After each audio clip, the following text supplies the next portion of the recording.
Greetings, everyone. Thank you so much for being patient with us and helping deal with our technical issues today. My name is Emily Louie, and on behalf of Campbell Company, I would like to welcome you to Associations and COVID-19, sharing challenges, successes, and advice.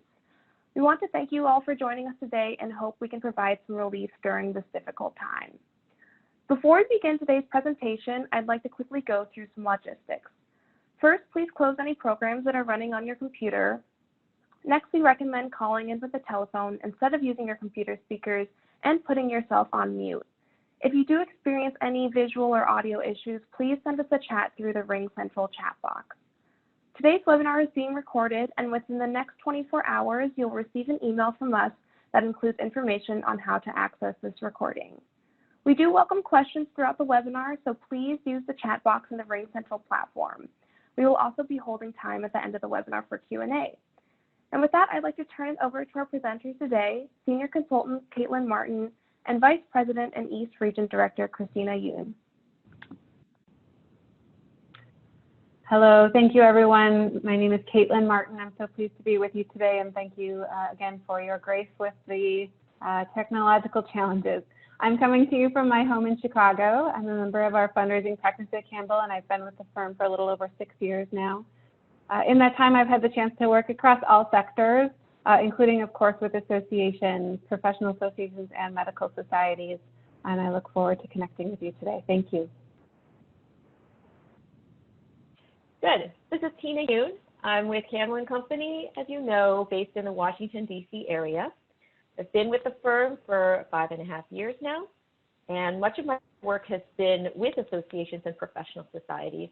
And over the past several weeks, I've been engaged in deep discussions with our clients and talking about how to move forward in these unprecedented times.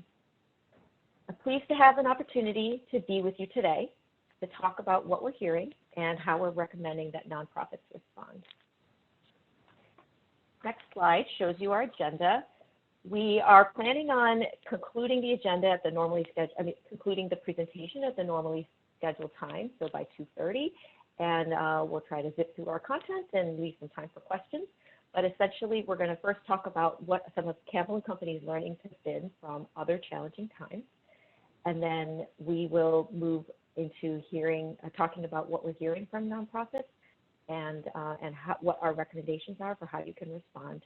And then we would love to hear responses from you about how things are going and also questions that you may have that we can respond to directly. So let's move right along. And to start, let's talk about learnings from other challenging times. So Campbell Company has been in business for over 40 years, and we've experienced many different challenging moments throughout our history. And some of them were like the dot-com crash, 9/11, but I think the most severe was the Great Recession that happened between 2008 to 2010. And here are some of the things that we've learned. So first of all, donors will not stop giving. And I hope that you've been able to experience that yourself. We have seen that donors will narrow down the organizations that they give to their top 2 or 3, or to those that may be particularly involved in responding to the crisis at hand. And so that's something to keep in mind. Donors will take longer to make decisions about significant gifts, especially those backed by accumulated wealth in the market. And I think we're seeing some of that in today's time as well. Almost all of the organizations we were working with that were in the midst of a campaign during the Great Recession were able to meet or exceed their goals. So we saw almost, close to 95% of them. The ones that the other point I wanted to make about this, though, was that even though they were able to meet their goals, about 80% of them actually had to extend their timelines on their campaigns a little bit, and typically about a year. But these decisions about whether or not to extend the timelines came closer to the time when they were about to go public, or when their scheduled time to go public was. They had to compare what their achievement was in the campaign thus far, what their pipeline looked like. Did they think that they could stick with their original timeline as planned? The ones that didn't make it, didn't actually meet their goals, it was basically because the campaigns had other issues that were fundamental to the campaign itself rather than could have been attributed to the economic situation at the time. So the final point that I wanted to make on this slide is that organizations need to stay in close touch with their donors. And I'm sure you've been hearing this from multiple sources, that communication is really key. We think this is especially true for your mid-level and major donors.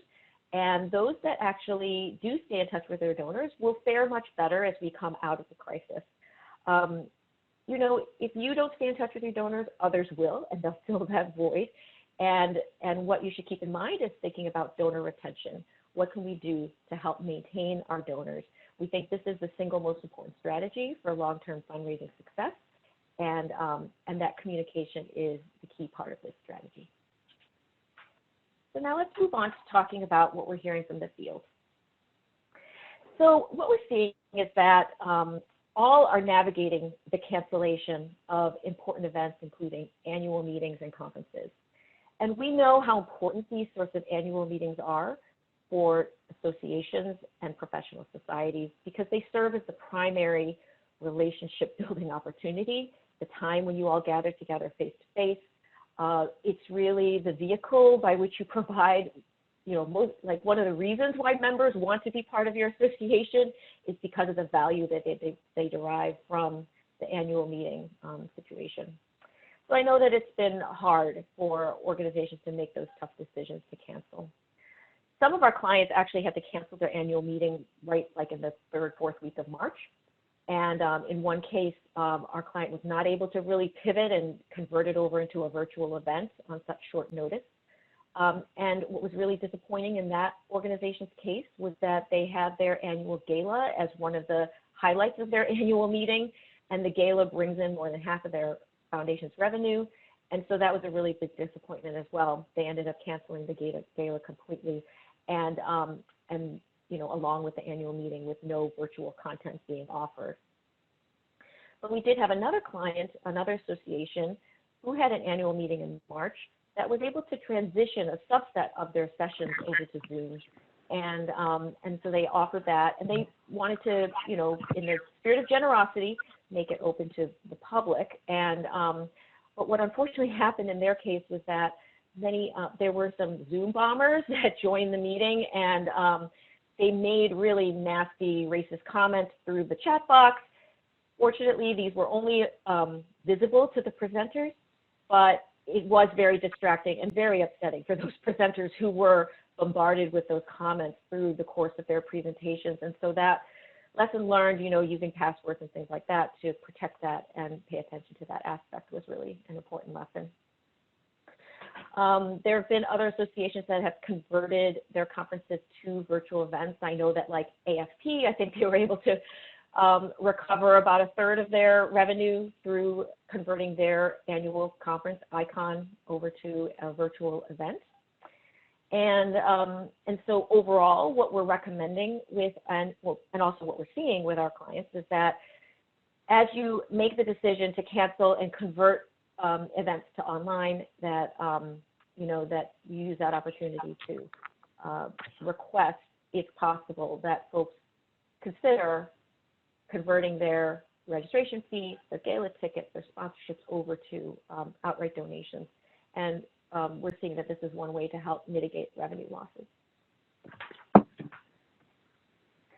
Second, I'd like to talk about medical societies for a moment. We know they're in a unique position. Some medical societies in particular are closely tied to COVID-19, whereas others may have a more peripheral engagement. But we've seen some hesitance for our clients that are medical societies in terms of communicating with physicians who are working on the front lines, particularly those physicians who are in places like New York City or other hotspots around the country. And instead, these clients have been utilizing handwritten notes or short text messages to stay in touch with some of their closest and best supporters, their biggest donors. And they think that these might be more likely to be read and maybe less obtrusive than trying to do typical outreach that they've been used to doing. Many that we're seeing are really trying to serve as a resource and create a sense of community within their associations. So, for example, creating COVID-19 resource toolkits, delivering webinars that feature luminaries in their field and talk about on a day-to-day level how they're managing their practice or and responding to COVID-19 and sharing their personal experiences.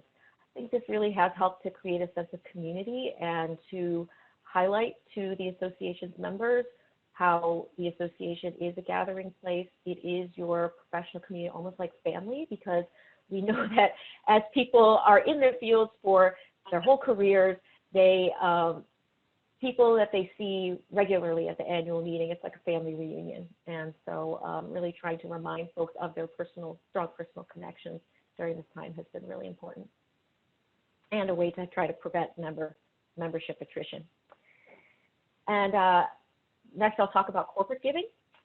So corporate giving has, we haven't really seen it, it hasn't really dried up as much as we might have feared it would, and time still remains to be, we'll tell if that will continue to hold true. But we're seeing, it's been so encouraging that some corporations are staying really true and devoted and dedicated to supporting the associations that they have long-term relationships with. And so here's some examples. We had one client where one of their corporate donors called them up. This was like right in maybe the middle of March, desperate, saying, please tell me where to send the check. Because I'm worried that we're going to close down here. Our budget's going to get cut. We need to get this check sent to you right away before any of that happens. So I was super excited about that for my client. It was clear that the person on the inside at the corporation was a true advocate and really believed in the relationship and the value of that relationship and in the value of the association. So that was exciting to hear. Another encouraging example is that one of our clients have an annual meeting, and it's a gathering for students. And they decided that they had to convert it to virtual. It's taking place in May. And when they did make that decision, they made the point of reaching out to all of their sponsors. And they had one-on-one conversations with all of them. They learned that some of their sponsors had to actually pull back their sponsorship.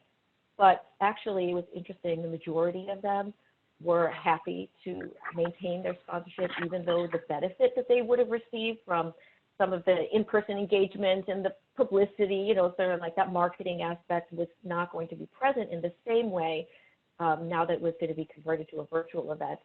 So it was just really encouraging to see that that most of them were able to maintain their level of support.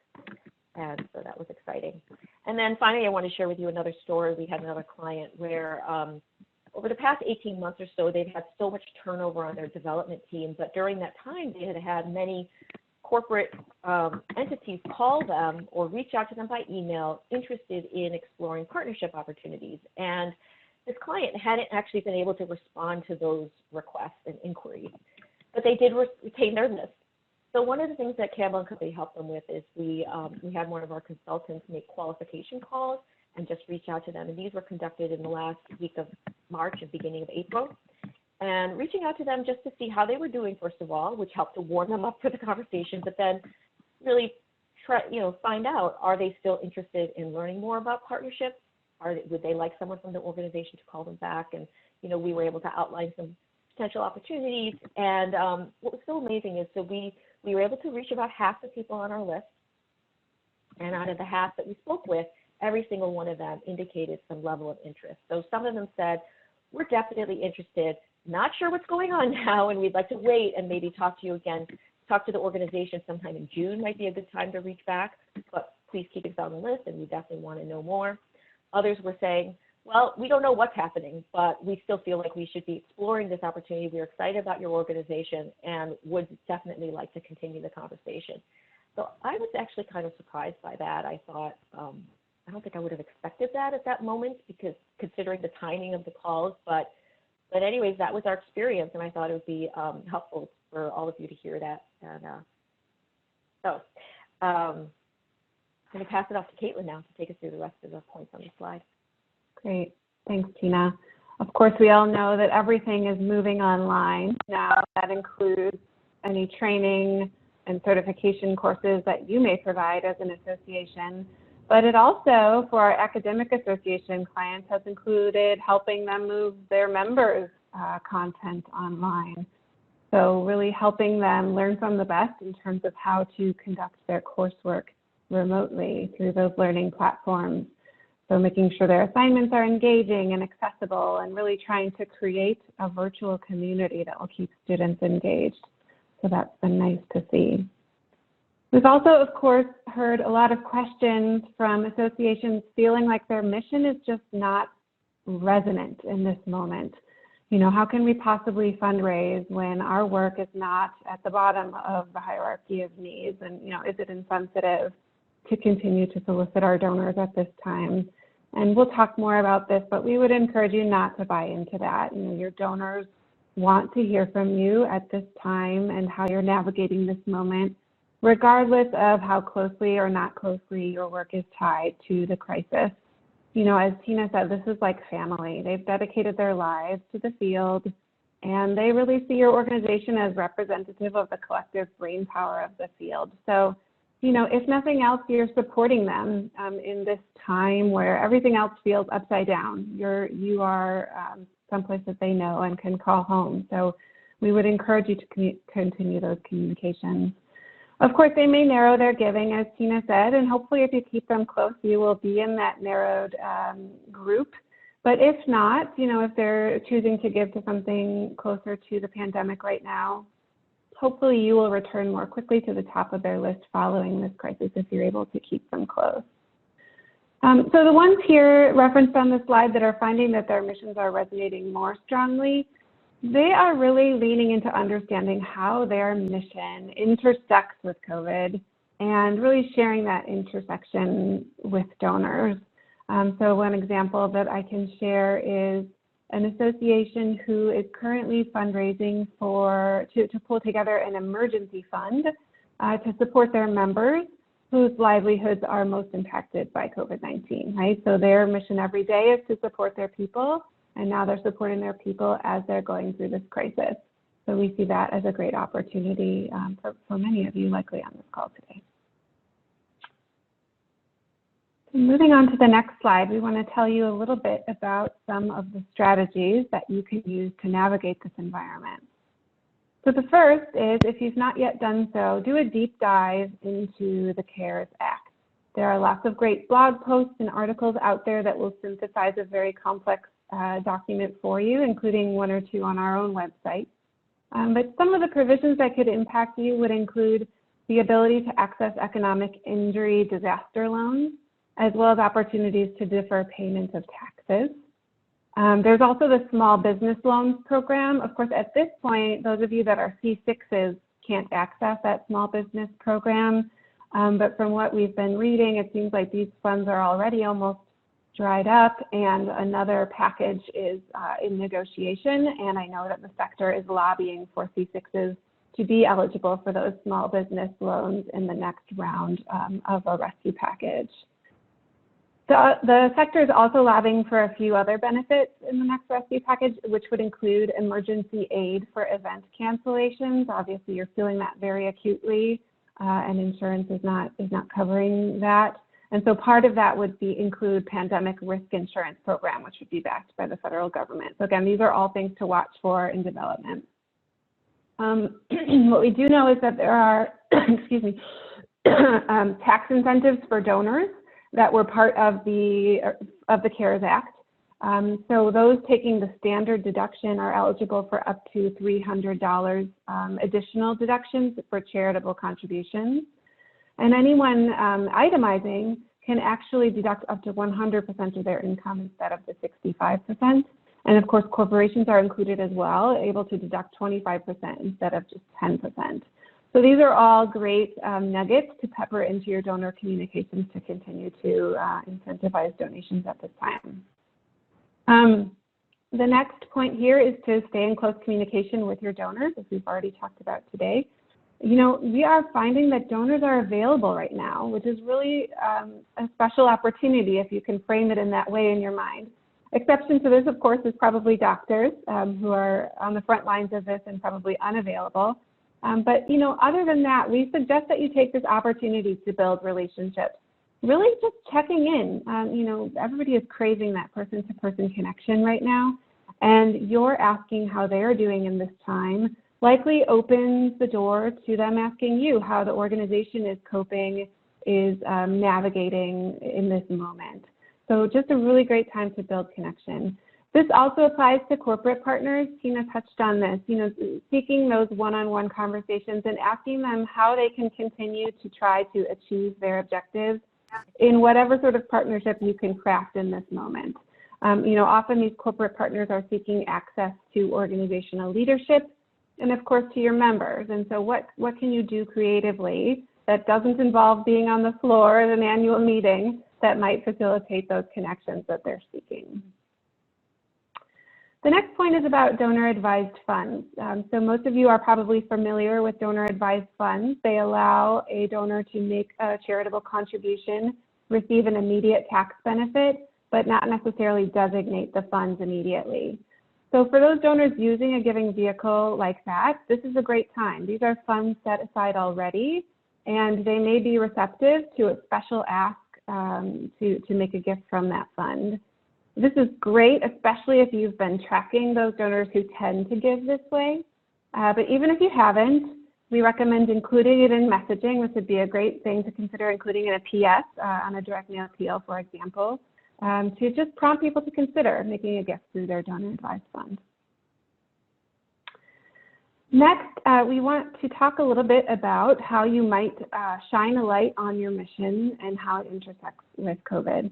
So I have a couple of examples. We want to be thoughtful about this. If your organization does tie into the crisis, make sure to emphasize that, but don't push it, because donors will see right through it, especially in this moment where they're being bombarded with communications. So one example I might share, I had the opportunity to work with an association related to the supply chain field. And, I think a lot of people probably didn't even know what supply chain was before this, but now that we've all had problems getting toilet paper and the other necessities of our everyday life, we're more keenly aware of the many players that it takes to get products onto grocery store shelves. And so this supply chain organization has, of course, supported its members in navigating their own issues with their supply chains in their companies, but also as experts in helping the public understand the various links of the supply chain and how it can break down in these sorts of moments. So really nice public engagement opportunity for them. So if that's an example of how an organization's work might have increased in this moment, of course, there are others whose work has slowed down or even stopped. And one such association that I had the chance to connect with is treating a medical condition really found only in the developing world. And their programs have essentially shut down due to the virus and just limited medical resource at this time, really being focused on stemming the spread of the virus there. And so we talked about, being honest about what they're able to do in terms of program delivery at this moment, but also thinking about how they can take this time to prepare for what's on the other side. And we would tell you all to do that. If you're feeling like this is not your moment, use this for planning. Know that we will come out on the other side of this, and ready yourself for what organization you want to be when that happens. So of course the accumulated cases of this medical condition are still piling up. And so they're thinking about how they can be prepared to serve more, do more, and do it better on the other side, and being honest with their donors about that work, because it is valuable. So that is related, I would say, to the last point on this slide around tying your appeal to the moment if appropriate. So first of all, we do want to encourage you to continue to send appeals right now. But it is very important that you not be tone deaf, right? That you be sensitive to the moment that we find ourselves in. And so our Director of Communications Consulting has a great phrase that he talks about with this, says, to avoid now more than everism, meaning we can't just make the same pitch that we've made before, add now more than ever in front of it, and expect it to land well with donors. We have to know that they are savvier than that. So again, it's about finding that intersection of what you're doing that relates to COVID and how that how you can better your work through in that lens. To that point, we would encourage you to ask for what you need in this moment. Often we talk about how big visions inspire big gifts. But we think that right now is a time for you to really ask for what you need. And if that's general operating support because you've lost training revenue or you've lost membership revenue, we encourage you to ask for that. And your donors, when presented authentically, your donors will respond. So being creative with virtual engagement. So besides the example that I gave earlier about webinars and what Katelyn has already talked about with, how can you deliver some of that continuing education, we think you should consider opportunities to leverage something like a short video message, something that you record on your smartphone. So nothing high tech, don't need a special microphone or anything like that or any special camera, but recording these on your phones feels really in the moment and immediate and fresh in a way, we think, and maybe unexpected, especially if you send it by text. That could be appropriate for some of your donors. And we think that, really consider this because it seems like this crisis, while maybe some of the stay-at-home orders are going to be lifted soon, exactly when, we don't know, and it'll be different in different parts of the country, I think that there will be less travel for a while. So you may not have the opportunity to engage with folks face-to-face, person-to-person in that way. Maybe some people are getting tired of Zoom. so using some of these creative ways could be very helpful. If you happen to miss your gala or you are expecting to convert a future fundraising event to something virtual and you're trying to figure out exactly how to do that, think about how you can use digital tools to highlight the impact that your organization has and continues to have, and is still relevant.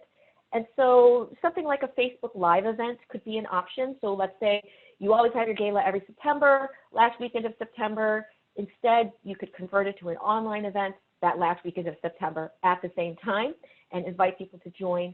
You could stream this, you could stream an event video at that time.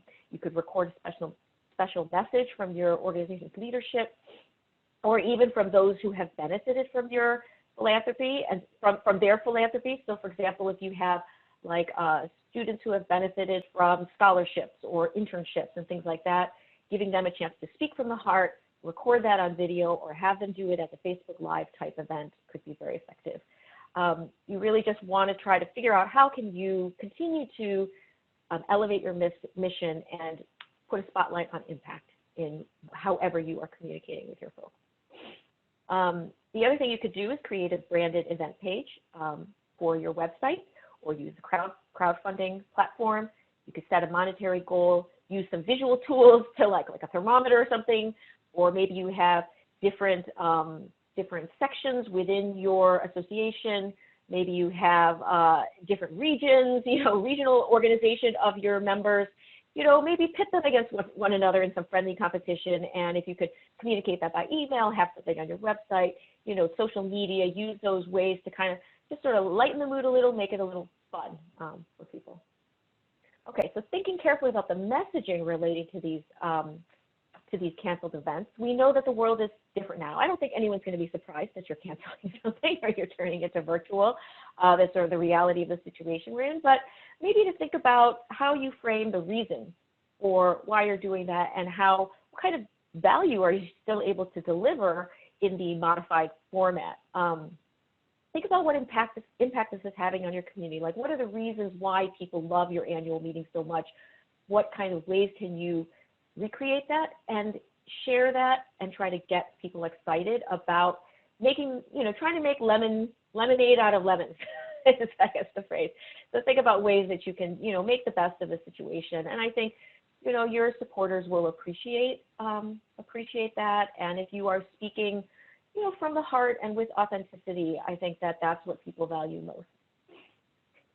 So thinking about Giving Tuesday now, many of you may have heard that May 5th is going to be another Giving Tuesday type event.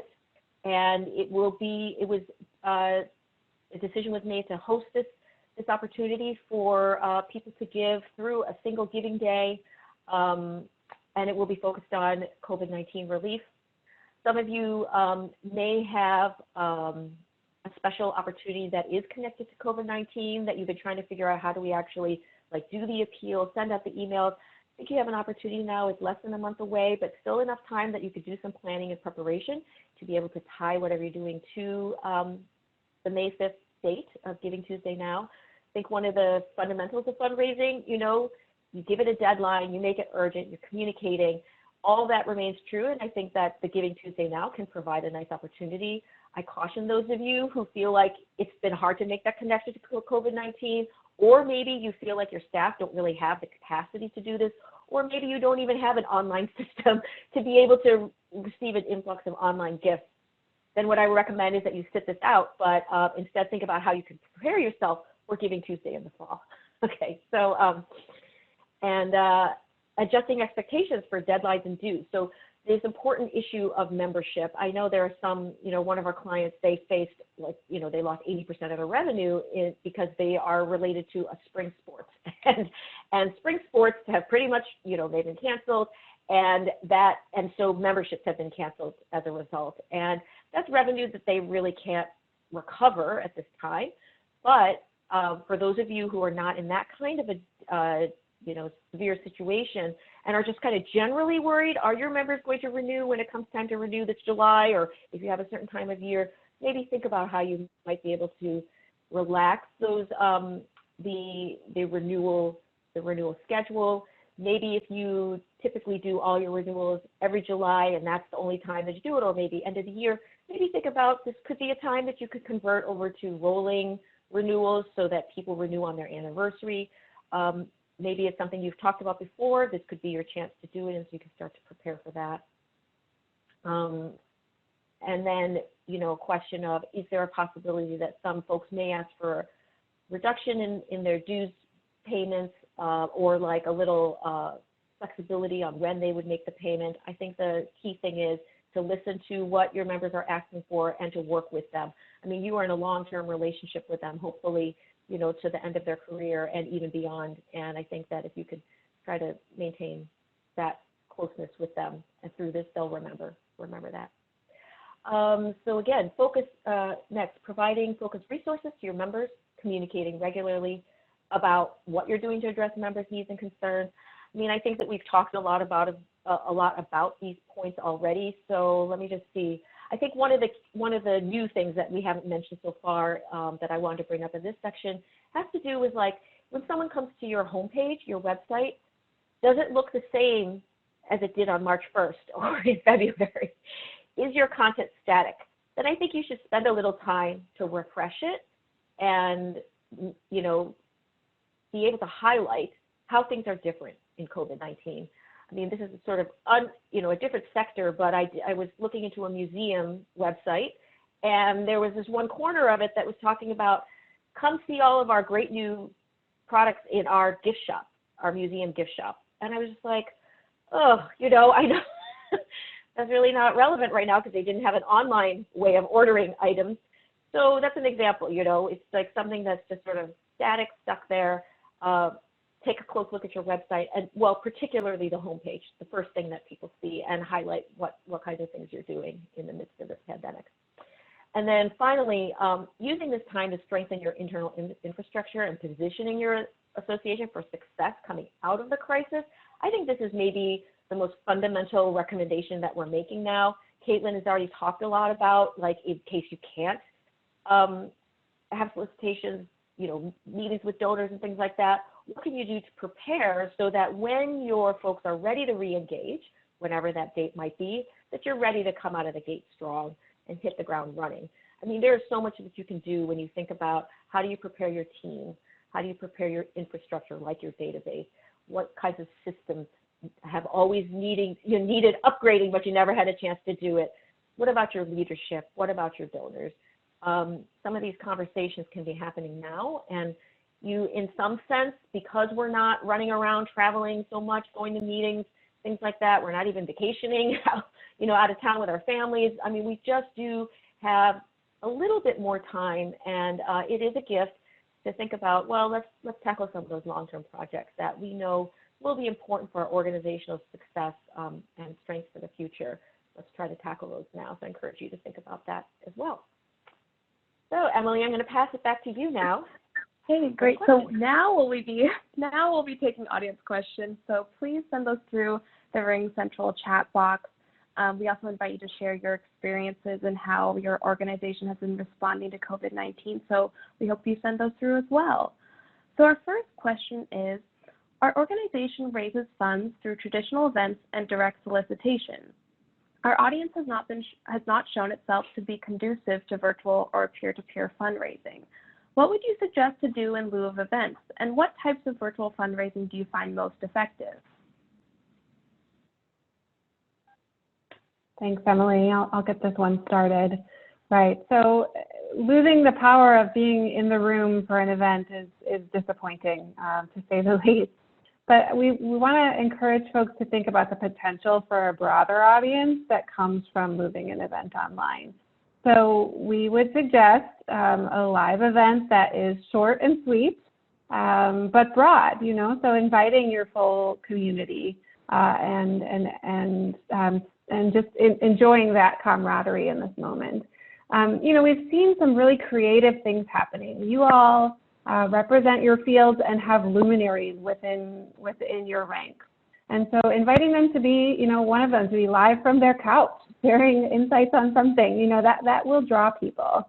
And then when it comes to the fundraising part, which I know is a key part of the question, what we're seeing mostly recommending is around online auctions. So we can't do the paddle raise probably in the traditional way, but there are great platforms out there for online auctions.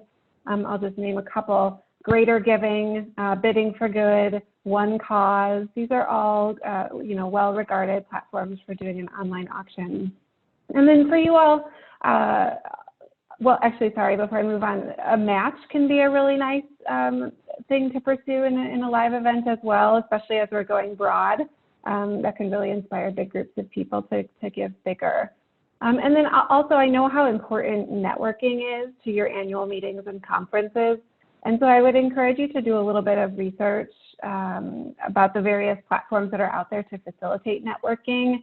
I've read about things that are as specific as, a virtual trade show with tables and a floor. And then on the other side, kind of like a icebreaker type of thing where someone is matched one-to-one with somebody else in the room. So there are lots of emerging technologies in this space that can really make for a creative and engaging activity for your donors. Again, remembering to keep them short and sweet, about 30 to 45 minutes. Great, thanks so much. Our next question is, we are embarking on a campaign and are wondering if it's appropriate to move forward with funders during this time. How should we be working on our messaging and planning while still being sensitive to the current environment? Why don't I take this one? So yes, campaigns, they take a lot of planning. They take a lot of work to execute. And it feels like, I'm sure for some of you who are just, we're just getting going, that it must be kind of deflating to have this situation ahead of us or that we're dealing with now. So I think that one of the most important things, especially if you're just starting a campaign, is you are talking with the folks that you know best, that already know you really well, who are somewhat of insiders. They're people that probably are aware of your campaign plans. Maybe they help develop some of the exciting initiatives that the campaign may be about. And I think that these are people that you should be in touch with about the organization's situation as a whole.